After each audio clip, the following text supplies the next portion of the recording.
time for today's Skinny Podcast on Local12.com. Pleased to be joined by former Reds player and coach Dave Collins. And Collie, the Reds, a couple of weeks ago, we talked about would this team even finish over 500. We didn't think so, and obviously they've trended worse since that point in time. As we sit here today, and we tape this today on a Thursday, is this a 90-loss club, maybe even worse than that as the season progresses? Yeah, I think you're right there, Skin. I think this club's got a chance to lose 90-plus games.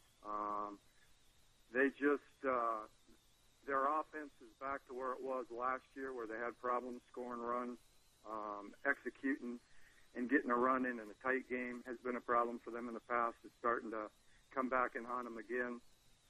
Their starting pitching is in total disarray, and they've got some key injuries on top of it. And when they started their season, one of the big question marks I had about their ball club was their bullpen, and they don't have a strong bullpen. So when you factor all that in, I'm looking for this club to be into the 90 loss before the season's over. You've been through managerial changes, and we'll get to that in a second. You've been on clubs that, you had some high hopes, and by Memorial Day, realization sits in. A veteran in a circumstance like that, are they gritting their teeth more times than not, or in some cases when you know you're probably about to get a reboot and start over and blow things up, do you start to hope, boy, I hope I get traded to a contender? Yeah, the problem is with this club, some of their veterans are the problem. And a lot of times, if you don't have your veteran players and they're not the right veteran players that you think can win you a championship, sometimes they can be your biggest problem. And I think that's what it is with this ball club. Joey Votto, who'd been, for the last 3 years, everybody's been questioning, what's wrong with him. He comes out this year, he looks healthy, and he looks like the Votto of the MVP season he had 3 or 4 years ago. He gave you one good month, and he's back into right now. When I watch him hit, he's back into that syndrome where he's missing pitches he should hit, and he did hit 3 or 4 years ago out of the ballpark, and they wouldn't even think about pitching him like they're pitching him right now. Kelly, when you look at him, obviously he's lost some weight. He certainly is in better shape in that regard. But, boy, you're right, he just doesn't drive the ball the way he used to. And it's not like suddenly he's 36, 37, and you can say, okay, age has caught up to him. He, in theory, should be in his power prime, or at least maybe the tail end of it, but it's almost been a complete drop-off. He hasn't homered in 24 games, has not hit a home run in the month of May. Is it as simple as he just doesn't have that type of pop anymore? When you watch him swing, as you just talked about a little bit, is there something you can say, this is why he's not driving it anymore? Well, the one thing for him that he's got going for him is he's playing in the right ballpark at home, because you don't have to hit a ball well to get it out of the ballpark, and he's got that tailor-made inside-out swing where he can drive the ball to left field, and he can hit that ball out of the ballpark on the line, which in a lot of ballparks you're not going to be able to do that. The thing I question with Votto is not is he physically ready, is he mentally ready? Because for the last 3 or 4 years, you and I have talked about this before, is how tough is he mentally? And that's what I question with Joey Votto is mental toughness more than his physical toughness. Obviously, there's other parts of this lineup that are quite flawed. Billy Hamilton, his on-base percentage continues to linger, and we touched on him the last time about possibly sending him down. He has 12 hits in his last 42 at bats, but it's funny. You look and you say that's pretty good. That's 286. Problem is he hasn't drawn a walk in those 12 games. Do you see anything out of him where you say, all right, he at least has a better approach to hit the ball, or does he still need to find a way to work counts, swing at better pitches, and find better ways to get on base as opposed to still having a 300 on-base percentage? Yeah, good question.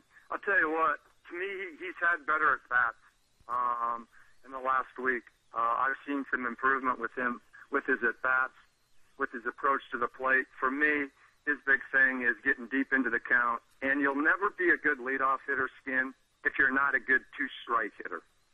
And can you take some strikes and get to 2 strikes and still be able to lay off bad pitches and still be able to put the ball in play? And he hasn't been able to do that. Number one, I don't know if he's thinking about doing that, but to me, to be a great leadoff hitter, you got to be a guy that can hit with 2 strikes and you can still put the ball in play. And that's something that I think he has to work on if he wants to be a great leadoff hitter.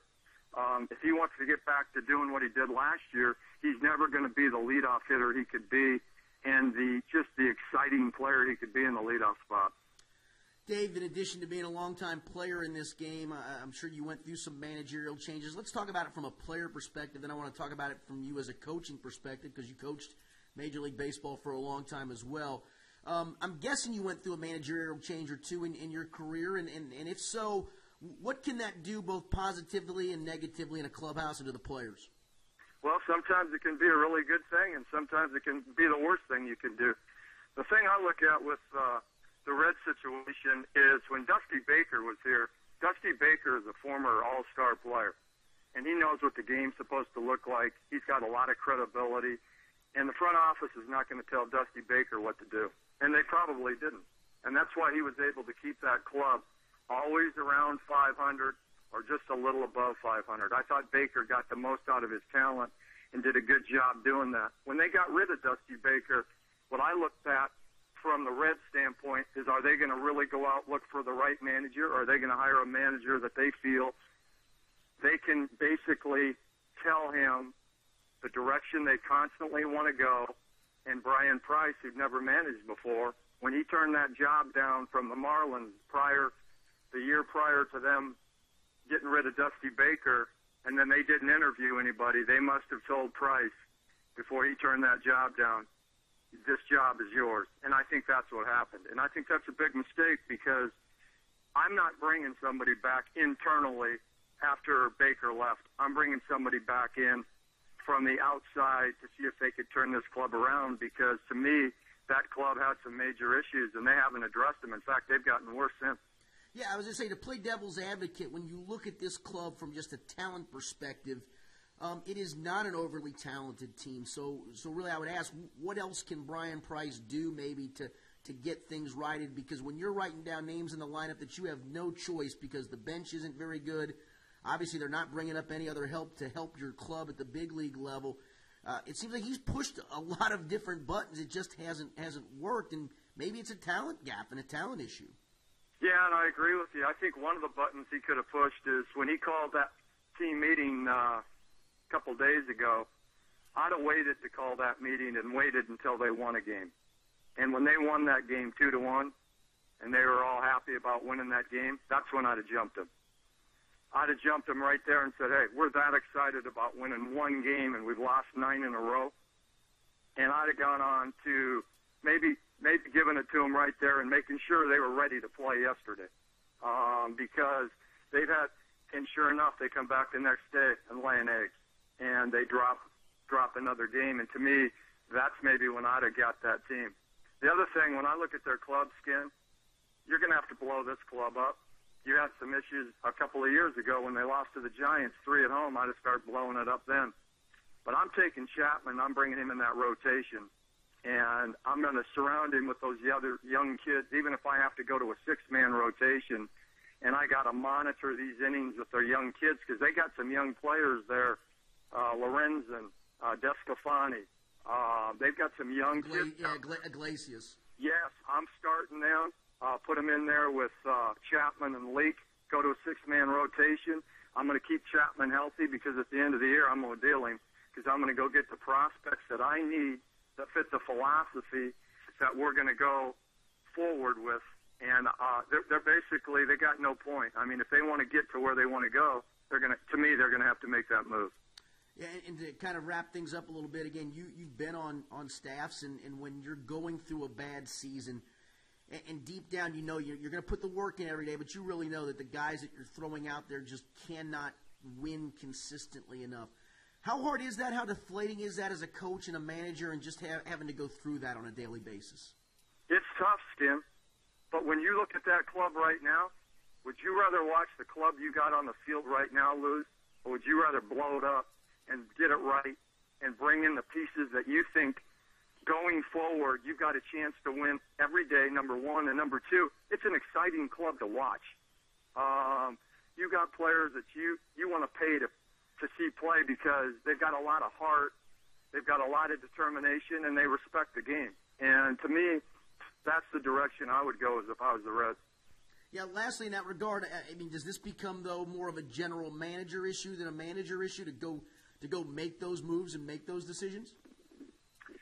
Yeah, the thing is, when Walt Jocketty came over here, and Walt's a well-respected guy in the game, but the thing I looked at when Walt was coming over here is Tony La Russa wasn't coming with him.